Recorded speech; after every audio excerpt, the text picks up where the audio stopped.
I was thinking about the industry of the self. There's an industrial complex that is about the self in Western societies. And this industrial complex promises to keep people trauma-free, wrapped in a safety blanket of plastic bubble wrap, where people can curate reality on their terms.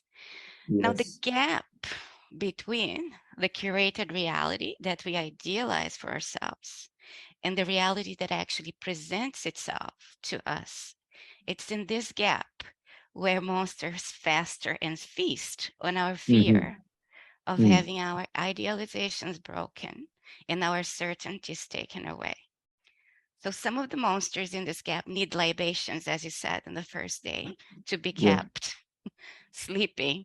Others need to be wrestled with. But even Mm. when those monsters they need to be wrestled with, they need an offering too, an offering of Mm-hmm. some kind. And Mm-hmm. this offering, as you know, has many names. You can call it pagos, pujas, oferendas. In Yoruba, we call them ebo. And some of these offerings Yeah. need to be made to the forces that can help us wrestle the monsters, while other offerings need to be done for different things.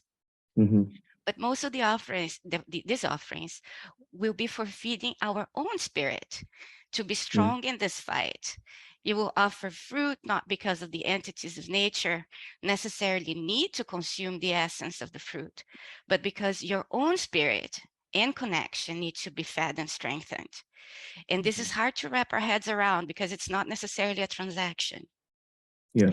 So the story that came to me was that in one of the communities of the network of indigenous communities in Brazil that my research team works with, there is a pajé, a medicine person who identifies as a clown.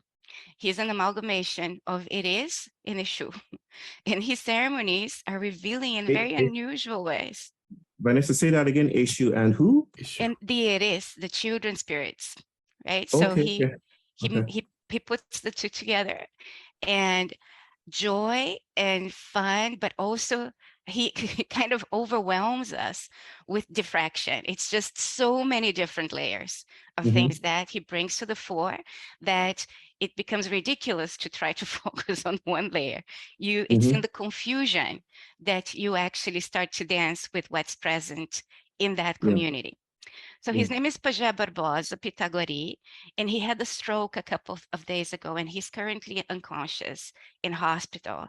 So part of what I'm trying to do here is also telling his story, the story about him, but sending him the message that if he can choose, we would like him to stay here, that he is needed here.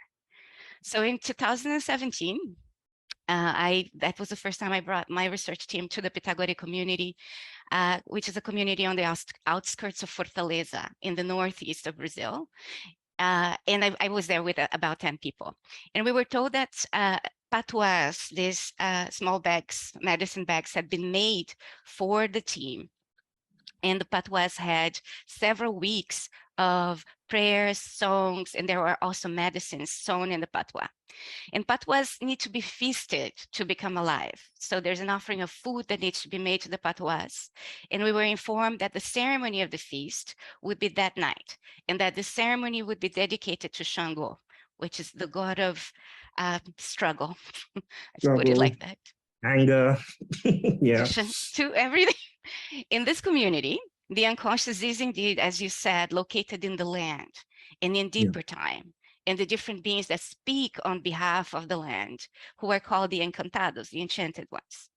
And the lesson that you talked about us being permanent movement in temporary form rather than permanent form in temporary movement is also a teaching that I heard from him many, many Mm-hmm. times. So it was the morning. We were taken to the community kitchen to prepare the food for the ceremony. And for the whole day, we cut shit tons of herbs and yams and carrots, potatoes, celery. We grated lots of manioc and made tapioca and cooked popcorn and separated the red palm oil and the honey and the salt. Then we were asked to leave the kitchen and go to the waterfall for the cleansing of our heads before the ceremony. When we came back to the terreiro, where's the place the ceremony takes place, everything was ready, but we noticed that there were large bowls of food, but the floor was covered with banana leaves, which was unusual. We were asked to sit on the banana leaves And we were then invited to take the food from the bowls in a circle and place it in the head of the next person and just make sure that that food was touching lots of parts of the body of the person. And this included the cooking oil, the honey, the popcorn, everything. So at one point, we did realize that we were part of the offering. We were the food. We were the ebo. But we were not being offered in sacrifice. We were being offered in service. There's a difference there. We were asking for protection and strength, and we were being reminded that we needed to do our part as well as placing our bodies and our vitality and our time in service of something larger than ourselves. The monsters we would have to wrestle both that we would have to wrestle with, both the ones within and around, were part of a much more complex context, much larger than our individual selves. So in the industry of the self, where we are encouraged to be in self-service, in this community, we were encouraged and reminded that we had to be in a more ancient form of solidarity, a solidarity with the nature that we have forgotten we are also part of. And this involves being open to their pain. This involves wrestling with monsters. This involves being willing and ready to surrender that bubble wrap. So in order to do that, we need to remember that when we are wrapped in plastic bubble wrap, not all is fine.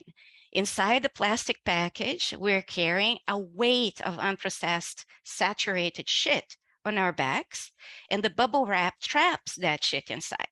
The shit is about personal, intergenerational, systemic, historical, metabolic stuff that requires the metabolic movement of the land itself to be composted.